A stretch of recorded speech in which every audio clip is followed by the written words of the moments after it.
Okay. So I introduced myself, introduced the book I'm doing. Yes. I should probably open it up to the book so I may refer to it.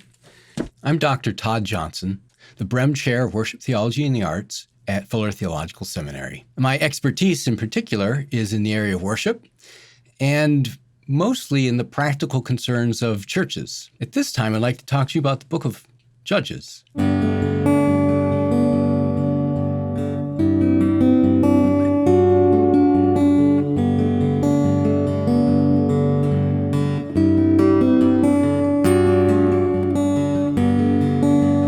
Judges begins a new era, that is, a time in which Israel's being led by judges, maybe more accurately translated as chieftains or rulers, individuals that are given opportunities to lead Israel, possibly in conquest, but oftentimes to lead them back to their covenant relationship with God.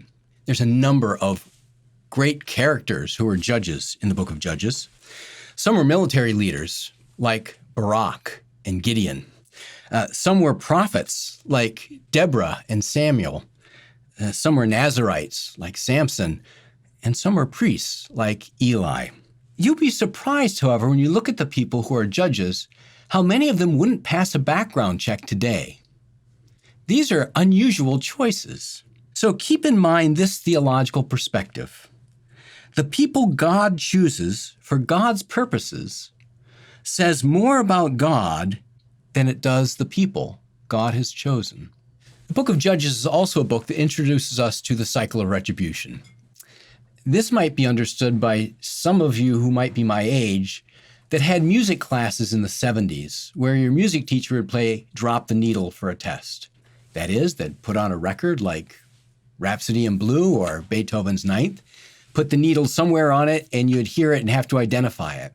If you play Drop the Needle in Judges, you're going to find yourself in one of four places. Either God's people have sinned and are experiencing their consequences of their sin, or they are crying out to God to be restored, or God has restored them, or they are sinning again. So this cycle goes on and on. Hear how this cycle unfolds through the story of Deborah. The Israelites again did what was evil in the sight of the Lord after Ehud died. So the Lord sold them into the hand of King Jabin of Canaan. At that time, Deborah, a prophetess, wife of Lapidoth, was judging Israel, and the Israelites came up to her for judgment. Then Deborah said to Barak, "Up, for this is the day which the Lord has given us Sisera into your hand. The Lord is indeed going out before you." So Barak went down from Mount Tabor with 10,000 warriors following him. And the Lord threw Sisera and all its chariots and all his army into a panic before Barak. And Sisera got down from the chariot and fled away on foot, while Barak pursued the chariots and the army all the way. And the army of Sisera fell by the sword, and no one was left.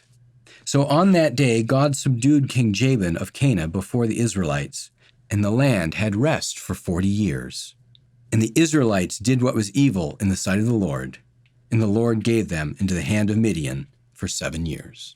As we think about the news of our world and the characters in that news, both inside and outside of the church, might we be reminded of the unswerving faithfulness of God in spite of the fickle faith of God's people? Might it cause us to take stock of our lives of faith, individually and collectively? And might it give us pause to thank God and to pray for the women and men of faith who God has provided to lead us?